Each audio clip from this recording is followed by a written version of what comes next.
And the messenger told Dawid the words of Joab, and said, Thy servant Uriah the Hittite is dead also. Then Dawid said to the messenger, Thus shalt thou say to Joab, Let not this thing displease thee, for the sword devoureth one as well as another. Make thy battle more strong against the city, and overthrow it, and encourage thou him. And when the woman of Uriah heard that Uriah her husband was dead, she made lamentation for her husband. And when the mourning was past, Dawid sent and took her home to his house, and she became his woman, and bare him a son. But the thing that Dawid had done displeased Yahweh. Of the books called Shemuel, the second, chapter 12. And Yahweh sent Nathan to Dawid, and he came to him and said to him, There were two men in one city, the one rich and the other poor. The rich man had exceeding many flocks and herds, but the poor man had nothing except one little ewe lamb, which he had bought and nourished up, and it grew up together with him, and with his children. It did eat of his own morsel, and drank of his own cup, and lay in his bosom, and was to him as a daughter. And there came a traveller to the rich man, and he spared to take of his own flock and of his own herd, to dress for the way journeying man that was come to him, but took the poor man's lamb, and dressed it for the man that was come to him. And Dawid's anger was greatly kindled against the man, and he said to Nathan, As Yahweh liveth, the man that hath done this is worthy to die, and he shall restore the lamb fourfold, because he did this thing, and because he had no pity. And Nathan said to Dawid, Thou art the man.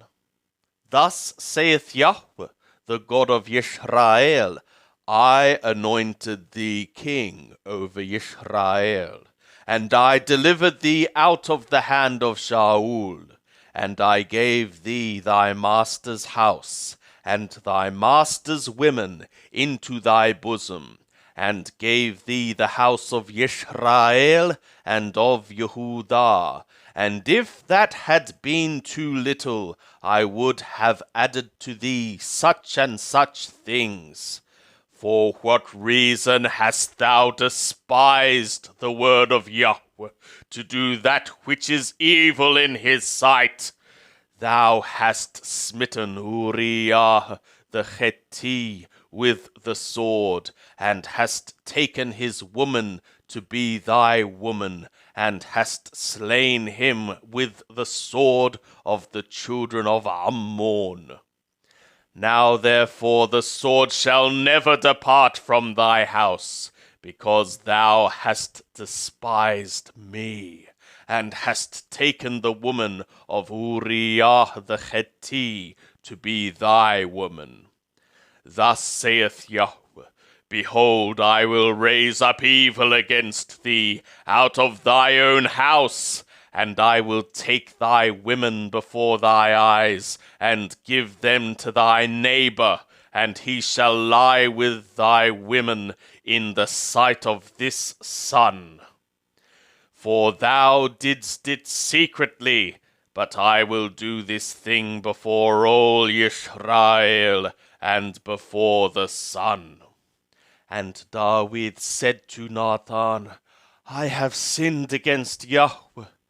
And Nathan said to Dawid, Yahweh also hath put away thy sin, thou shalt not die. Howbeit, because by this deed thou hast given occasion to the enemies of Yahweh to blaspheme, the child also that is born to thee shall surely die. And Nathan departed to his house, and Yahweh struck the child that Uriah's woman bare to David, and it was very sick. David therefore besought the God for the child, and David fasted, and went in, and lay all night upon the earth.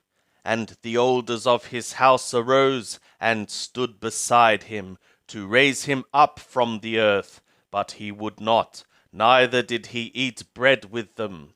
And it was on the 7th day that the child died, and the servants of David feared to tell him that the child was dead, for they said, Behold, while the child was yet alive, we spoke to him, and he hearkened not to our voice.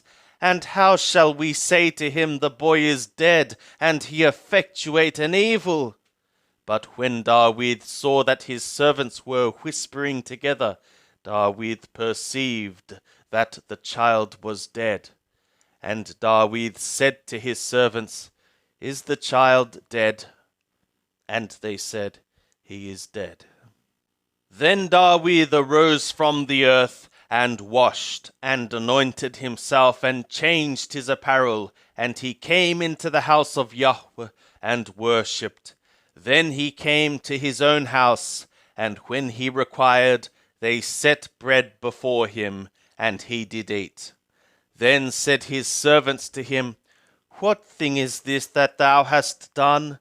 Thou didst fast and weep for the child while it was alive. But when the child was dead, thou didst rise and eat bread? And he said, While the child was yet alive, I fasted and wept, for I said, Who knoweth whether Yahweh will not be gracious to me, that the child may live? But now that he is dead, for what reason should I fast? Can I bring him back again? I shall go to him, but he will not return to me. And David comforted Bathsheba, his woman, and went in to her, and lay with her. And she bare a son, and he called his name Shalom, and Yahweh loved him. And he sent by the hand of Nathan the prophet, and he called his name Yedidiah, for Yahweh's sake. Now Joab fought against Rabbah of the children of Ammon, and took the royal city. And Joab sent messengers to David, and said, I have fought against Rabbah, yea, I have taken the city of waters. Now therefore gather the rest of the people together, and encamp against the city, and take it, lest I take the city, and it be called after my name. And David gathered all the people together, and went to Rabbah, and fought against it, and took it. And he took the crown of their king from off his head, and the weight thereof was a kakar of gold, and in it were precious stones, and it was set on David's head. And he brought forth the spoil of the city, exceeding much. And he brought forth the people that were therein, and he set them to work by means of the saws, and by means of the harrows of the iron, and by means of the axes of iron, and made them pass through in the brick kiln. And thus did he to all the cities of the children of Ammon. And David and all the people returned to Jerusalem. And it was after this that Absalom the son of David had a fair sister, whose name was Tamar, and Amnon the son of David loved her.